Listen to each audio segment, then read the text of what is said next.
Bien, muy buenas tardes a todos ustedes. Voy a compartir pantalla. Vamos aquí, ya estoy grabando ya. Nos habíamos quedado la anterior clase acerca de esto de los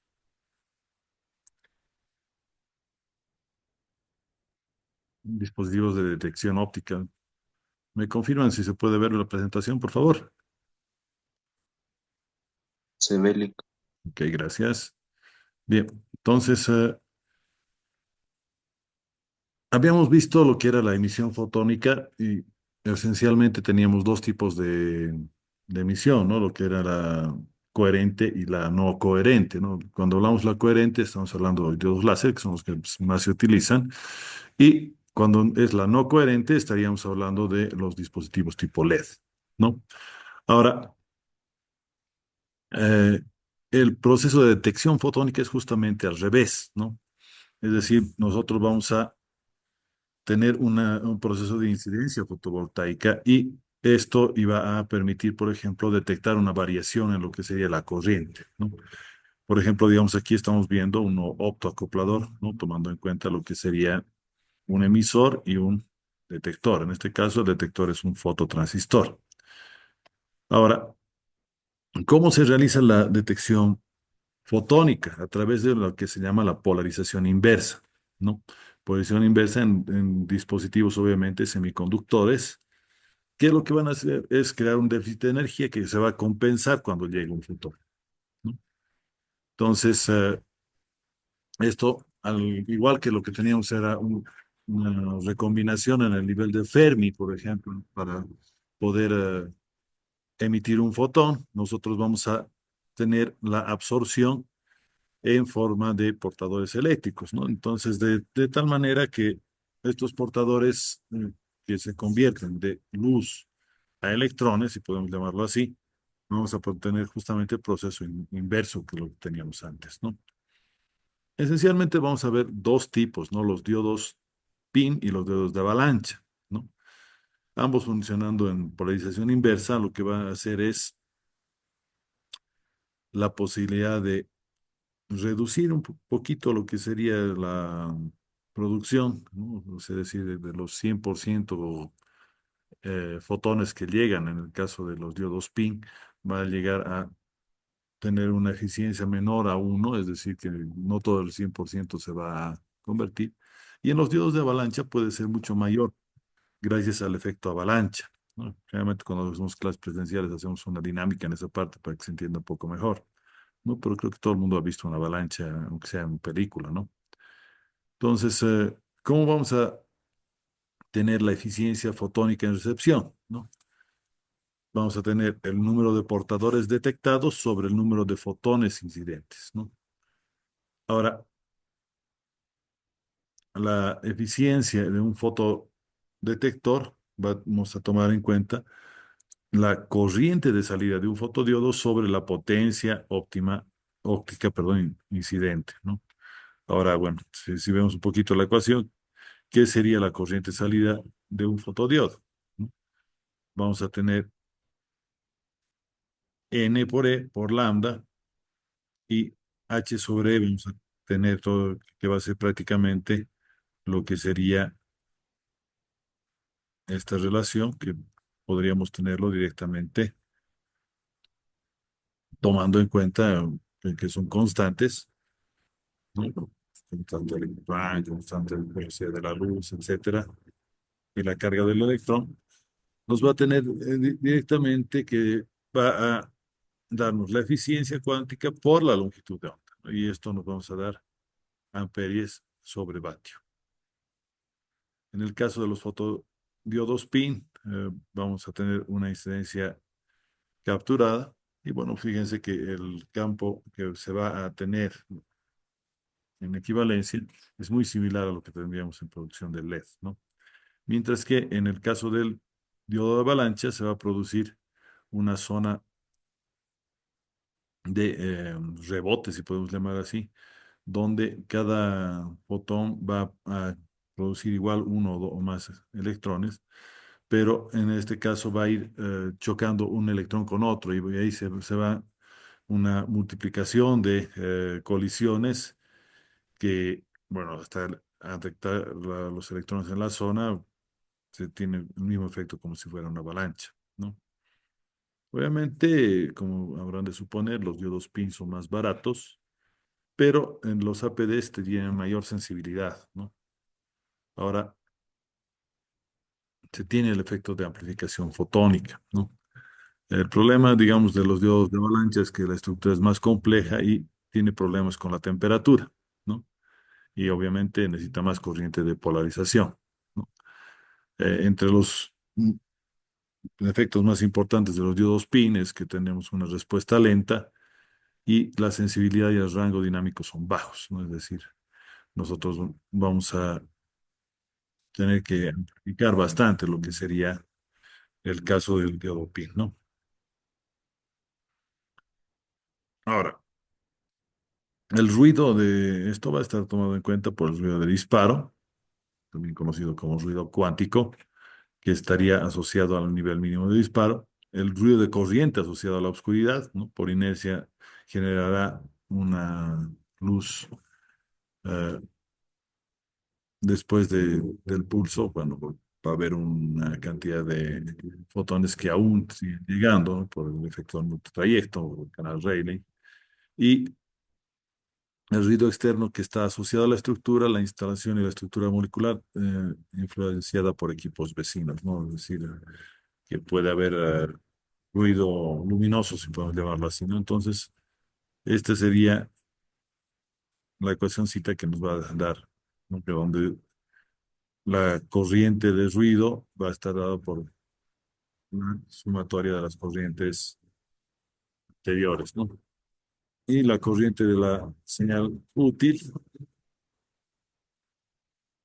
será directamente la relación señal a ruido que tenemos, ¿no?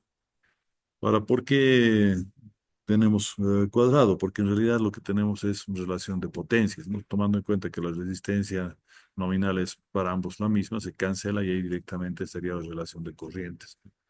Corriente del ruido y la corriente efectiva. Bien, aquí me voy a saltar a otra presentación que está un poco más interesante. Voy a pasarme a lo que sería la multiplexación por división de longitud de onda. Y aquí nos estamos refiriendo a la entrega de varios usuarios a través de el mismo medio óptico, ¿no? Para eso entendamos lo que es el principio del prisma, ¿no? Vamos a suponer que son tres colores, aunque en realidad todos son, como hemos visto anteriormente, infrarrojos. Y en cada canal nosotros vamos a tener una longitud de onda distinta para cada usuario, ¿no?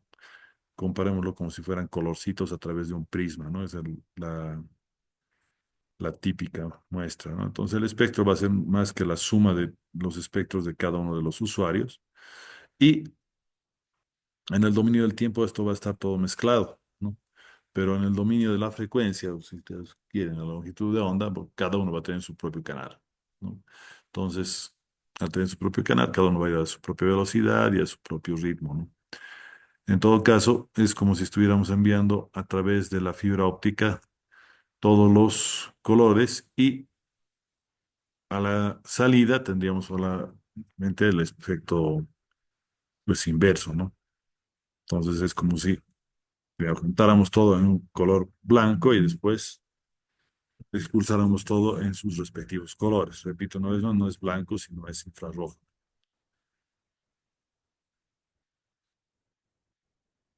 Entonces la longitud de onda que vamos a trabajar, estamos trabajando arriba de 0,7 nanómetros y específicamente con 1600 nanómetros estaríamos tomando en cuenta para lo que sería, ¿no? O sea, las palabras de 700 a 1600 es el rango que nosotros vamos a transmitir, ¿no? Entonces, la transmisión para WDM sería la normativa de la Unión Internacional de Telecomunicaciones número T692. Ahora, el rango que hemos dicho va a estar trabajando en la parte alta del canal de comunicaciones, que estaríamos entre la banda de 1500 y 1600 si quieren. Ahí estaríamos tomando en cuenta un color para cada uno. Obviamente, entre comillas, sigo diciendo el color, porque sigue siendo infrarrojo. Y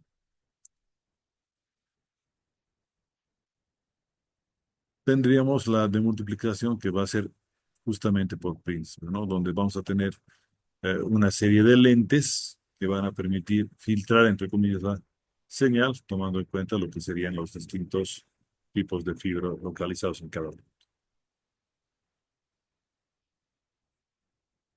La demultiplicación también podría ser darse da por difracción, ¿no? Tomando en cuenta prismas escalonados que van a permitir separar de la misma forma distintos tipos de longitudes de onda. Y la amplificación, en este caso, cuando está dopada con herbio, puede darse directamente a la misma fibra, ¿no? Es por eso que este tipo de fibra se lo suele utilizar también los cables transatlánticos, ¿no? Entonces estamos hablando de una tercera o cuarta ventana donde vamos a tener una amplificación con ganancia de hasta 50 decibelios luego de pasar por la fibra dopada con herbio. Eh, Esto tampoco es gratis, se tiene que tener un enlace de bombeo, por ejemplo, a 980 nanómetros, que van a permitir con el acoplador y filtros ópticos poder amplificar realmente la señal de la fibra, ¿no? Entonces estamos amplificando con luz, es lo más importante. Ahora tenemos la Course WDM, ¿no? Por si acaso, ¿qué significa WDM? Es multiplicación por división de longitud de onda, ¿no? Entonces, aquí tendríamos la posibilidad de, como pueden ver, colocar distintos tipos de alimentaciones, ¿no? Y de la misma manera poder sacar de ahí.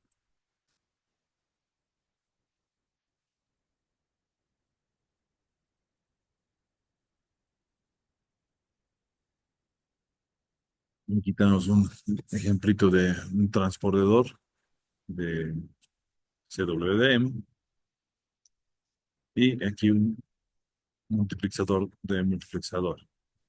Otro equipo que podríamos tener para ello es, por ejemplo, lo que sería no es el espectro, ¿no? Justamente lo que decíamos, aquí este es el rango de desplace de fibra. Y bueno, aquí tendríamos los disparadores que van a manejar con cada una de las longitudes de onda. Vamos a tener un multiplexador óptico, esto es directamente todo óptico. Y de acá tendríamos el demultiplexador óptico, ¿no? Fíjense que es prácticamente la misma idea que habíamos visto anteriormente en lo que era WDM, ¿no? La diferencia es que con el DWDM, como pueden ver, vamos a tener mayor cantidad de canales, ¿no? En el mismo, si podemos llamarlo, ancha de banda, tendríamos que lo que estábamos utilizando para lo que sería CWDM. Entonces, CWDM es, si quieren, con pocos canales y DWDM sería para mayor cantidad de canales, ¿no? Y mayor cantidad de canales implica mayor cantidad de usuarios, ¿no? Obviamente, esta tecnología de abajo es mucho más barata que la de arriba, ¿no? Tenemos que elegir de manera correcta, ¿no? Esto específicamente para lo que es telecomunicaciones, ¿ya? Hay una comparación de lo que tendríamos, ¿no? En un caso tenemos para corto alcance CWDM, que puede llegar hasta 16 canales por fibra hoja, ¿no? Y en el caso de la longitud de onda densa, podemos llegar hasta 100 canales por fibra, ¿no? Estos son los espectros designados por la OIT, si quieren los canales secundarios, ¿no? Que estarían trabajando directamente, por ejemplo, a 2500 gigahercios, ¿no? Y en el caso de DWDM, le estamos dando cada 100 gigahercios, o sea, es mucho más estrecho la banda que vamos a manejar, ¿no? Ahora, la capacidad por canal puede llegar, por ejemplo, a 2,5 gigabits por segundo y hasta 40 gigabits por segundo en largo alcance, ¿no? Entonces, es una opción bastante rentable si ustedes gustan, ¿no? Tomando en cuenta por ejemplo, en Bolivia estamos vendiendo canales de megahercios. A nivel mundial se están vendiendo canales de hasta 1,4 gigas por cada usuario. Entonces es bastante rentable, ¿no? Porque con una sola fibra podemos tener hasta 160 abonados de 40 gigas por segundo. Entonces cada fibra, por ejemplo, en largo alcance podría llegar a trabajar con más de 1 terabyte, ¿no? Entonces, de ahí justamente la colocación de una fibra multipar de este estilo puede llegar a trabajar a cientos de terabytes por segundo, ¿no? En total. Eh, bueno, tenemos que la alimentación distribuida, enfriada en este caso, de láser para lo que sería multiplexación por largo alcance y los filtros, perdón, tendríamos distintas tecnologías, ¿no? Entonces, la distancia puede llegar hasta miles de kilómetros en largo alcance y cientos de kilómetros en corto alcance, mediano alcance, si ustedes gustan, pero de WM, y hasta 80 kilómetros para usuarios finales, ¿no? Obviamente, mientras más lejos podamos llegar y mayor cantidad de fibras, bueno, va a ser más alto el costo, ¿no? Tenemos también amplificación óptica solamente en DWDM, ¿no?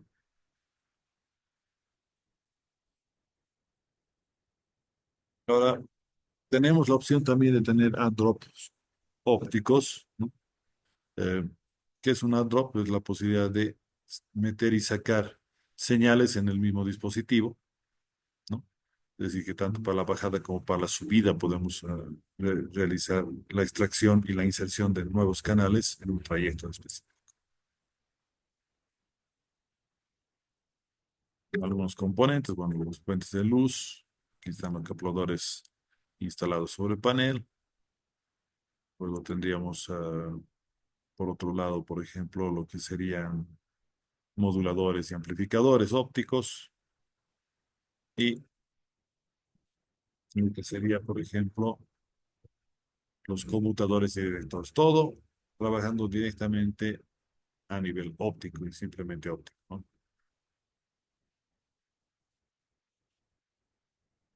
Bueno, aquí tenemos un filtrito óptico típico, ¿no? Pues no sé si hay algún comentario, pregunta, etcétera.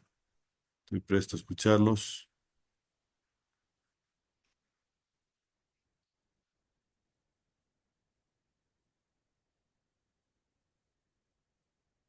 Voy a parar la grabación.